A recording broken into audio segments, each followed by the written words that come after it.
আসসালামু আলাইকুম, আমি মারিয়া। নতুন একটি ভিডিওতে আপনাদের সবাইকে স্বাগতম। তো সবাই কেমন আছেন? আশা করছি অনেক বেশি ভালো আছেন। আমরা আল্লাহর রহমতে অনেক বেশি ভালো আছি। তো আজকে আমি হঠাৎ করে মনে হলো, এখন সন্ধ্যা হয়ে গিয়েছে, তারপরও কেমন জানি মনে হচ্ছে যে একটু পায়েস খাবো খাবো, মনটা কেমন যেন করছে পায়েস খাওয়ার জন্য। তো দেরি না করে চলে আসলাম একদম রান্নাঘরে। তো এখন আমি পায়েস তৈরি করব। তো আমি কিভাবে পায়েসটা তৈরি করছি এটাই আপনাদের সাথে শেয়ার করবো, আর একদমই ইজি ভাবে পায়েসটা আমি তৈরি করে দেখাবো। তো চলুন শুরু করা যাক। তো আমি এখানে একটা পাতিল নিয়ে নিয়েছি। এখন এখানে আমি দুধ দিয়ে দিব। আজকে আমি 2 লিটার দুধ দিয়ে পায়েসটা করব, অনেক বেশি করে করব পায়েসটা, যেন বেশি দিন রেখে রেখে খাওয়া যায়। তো এখানে দুধটা আমি দিয়ে দিচ্ছি পুরোটা। বিসমিল্লাহ।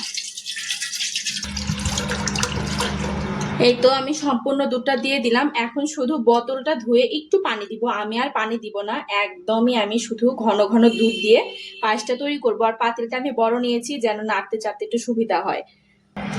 দেখুন আমি কতটুকু পানি নিয়েছি, ঠিক এতটুকু। আমি শুধু বোতলটা ধুয়ে পানিটা দিয়ে দিচ্ছি এখানে। আমি আর এখানে পানি দিব না। চুলার জালটা জ্বালিয়ে দিচ্ছি। বিসমিল্লাহ। এখন এই দুধটাকে নেড়ে চেড়ে সুন্দর করে একটা বলক উঠিয়ে নিব আগে। এই তো দেখুন দুধে কিন্তু বলক চলে এসেছে।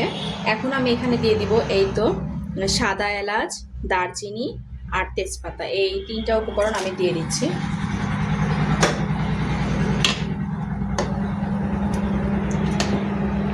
আর এখন এখানে আমি দিয়ে দিব এই তো কাঠবাদাম, কাজু বাদাম আর হচ্ছে চীনা বাদাম। এই 3টা নিয়েছি। এই 3টাকে আমি একটু হালকা ভেজে তারপরে আমি এই দুধের ভিতরে দিয়ে দিব। এই তো আমি বাদামগুলো ভেজে নিয়েছি আর সাথে অল্প কিছু কিশমিশ নিয়েছি। এখন এগুলো সব এখানে দিয়ে দিচ্ছি। এখন আমি এখানে দিয়ে দিব এই তো নারিকেল কোরানা। এটা আমার ডিবে ছিল, আমি ডিপ থেকে বের করছি। আর এই নারিকেল কোরানাটা অপশনাল, যে কারো বাসায় থাকলে দিবেন, না হলে না দিলেও হবে, কিন্তু নারিকেলটা দিলে পায়েসটার স্বাদটা দ্বিগুণ বেড়ে যায়। তো আমি এখানে নারিকেলটা দিয়ে দিচ্ছি। আর এই নারিকেল, মশলা আর হচ্ছে বাদাম, এই 3টা জিনিস মানে দুধটা জাল করার শুরুতেই দিতে হবে। একটু বলক আসার পরেই এই 3টা জিনিস একের পর এক দিয়ে দিতে হবে। এখন দুধটাকে ঘন করে জাল করে নিব। তো দুধটা আমি 10-15 মিনিট জাল করে নিয়েছি। এখানে দেখলে বুঝতে পারবেন একটু ঘন হয়ে এসেছে। এখন আমি এখানে দিয়ে দিব এই তো আধা পোয়া পোলাওয়ের চাল আমি ধুয়ে নিয়েছি। এখন এই সম্পূর্ণ চালটা আমি এই দুধের ভিতরে দিয়ে দিব। এই তো আমি সবগুলো চাল একদম দুধের ভিতরে দিয়ে দিলাম। এখন এই চালটাকে সুন্দর করে ফুটিয়ে নিব। আর এখানে চাল দেওয়ার আগে কোনো চিনি দেওয়া যাবে না, চিনিটা দিতে হবে চাল যখন দেখবেন ফুটে গিয়েছে, চাল একদম ভালোভাবে সেদ্ধ হয়ে গিয়েছে, তখন এখানে চিনি দিতে হবে। আগে কখনোই চিনি দিবেন না, তাহলে কিন্তু চালটা সেদ্ধ হবে না। এই কথাটা মাথায় রাখতে হবে। দেখুন চালটা দেওয়ার পরে সুন্দর বলক এসেছে। আর আঁচটাকে কিন্তু মিডিয়াম লোতে রেখে চালটা ফুটে নেওয়া লাগবে। মানে চালটা ফোটা পর্যন্ত আঁচটাকে মিডিয়াম লোতে রাখতে হবে। চাল এখনো সেদ্ধ হয়নি। আর দেখেন বড় হাঁড়িটা নেওয়াতে কত সুবিধা হয়েছে, নেড়ে চেড়ে অনেক শান্তি পাওয়া যাচ্ছে। আর ছোট হাঁড়ি হলে অতটা শান্তি লাগে না নেড়ে চেড়ে, আর উতলে পড়ে যাওয়ার ভয় থাকে। তো আপনারা চেষ্টা করবেন বড় হাঁড়ি নেওয়ার জন্য। আর এখনো কিন্তু চালটা পুরোপুরিভাবে সেদ্ধ হয়নি, আরো সময় লাগবে। তো পায়েসের চালটা কিন্তু একদম ফুটে এসেছে। আর দেখুন কতটা ঘন হয়ে এসেছে। এটা আমি একটা আপনাদের তুলে দেখাচ্ছি ভাত। এই তো অনেক সুন্দর হয়ে কিন্তু এটা ফুটে গিয়েছে। এই তো ভাতটা চাপা দিলে সুন্দর গলে যাচ্ছে। এখন আমি এখানে দিয়ে দিব পরিমাণ মতো চিনি। যে যেমন মিষ্টি খায় তার উপরে ডিপেন্ড করে এখানে চিনিটা দিয়ে দিতে হবে।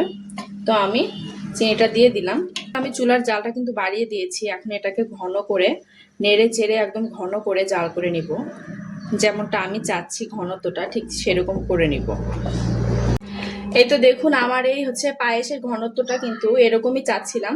তো অনেক ঘন হয়ে এসেছে। এখন আমি এখানে একটা কাজ করব। এখন আমি এখানে এই যে ঘুটনিটা দিয়ে এটাকে একটু ঘুটিয়ে নিব। অনেকে আছে এটা করে না, কিন্তু এইটা করলে হয় কি চালগুলো মানে ভাতগুলো ভেঙে খুব সুন্দর আঠালো হয়ে আসে পায়েসটা। তো এটা অপশনাল, আপনারা চাইলে করতে পারেন, না না চাইলে নাও করতে পারেন। আমি এইভাবে করে নিই, তাহলে ভালো লাগে। হয়ে গিয়েছে। আমি বেশিক্ষণ এটাকে মানে ঘুটি নাই, অল্প একটু ঘুটে নিলে হয়ে যায়। এই তো হয়ে গিয়েছে। আমি পায়েসটাকে নামিয়ে নিব। আপনাদেরকে একবার এটার ঘনত্বটা দেখিয়ে দিই। অনেক সুন্দর লাল কালার এসেছে। আর এই তো ঘনত্বটা ঠিক এরকম হবে। নামিয়ে নেওয়ার পর এটা আরো ঘন হয়ে যাবে। তো এখন এটাকে আমি নামিয়ে নিচ্ছি। তবে পায়েসটাকে বাটিতে ঢেলে নিয়েছি আর উপর দিয়ে একটু বাদামের গুঁড়া দিয়ে দিচ্ছি। এই তো তখন আমি বাদামটা ভেজে একটু গুঁড়া করে রেখেছিলাম, সেই বাদামের গুঁড়াটা আমি দিয়ে দিচ্ছি উপর দিয়ে, দেখতে সুন্দর লাগবে তাহলে। তো এই তো সম্পূর্ণ বাদামের গুঁড়াটা আমি দিয়ে দিলাম, আর এটা কিন্তু খেতে অসম্ভব মজা হয়েছে। দেখতে যতটা না সুন্দর হয়েছে, খেতে কিন্তু তার চেয়েও বেশি মজা হয়েছে। তো এইভাবে আপনারা বাসায় পায়েস বানিয়ে খেয়ে দেখবেন, অনেক বেশি মজা লাগবে। তো দেখতেই পারলেন আমার পায়েসটা কিন্তু অনেক বেশি লোভনীয় হয়েছে, খেতে যতটা মজা হয়েছে দেখতেও ততটাই সুন্দর হয়েছে। তো এইভাবে আপনারা বাসায় বানিয়ে ফেলবেন খুব সহজে। তো আমার ভিডিওটি আজ এই পর্যন্তই, আমি আর আগাচ্ছি না। আর আমার ভিডিওটি ভালো লাগলে অবশ্যই লাইক কমেন্ট করে দিবেন, আমাকে সাপোর্ট করবেন। আজকের মতো আল্লাহ হাফেজ।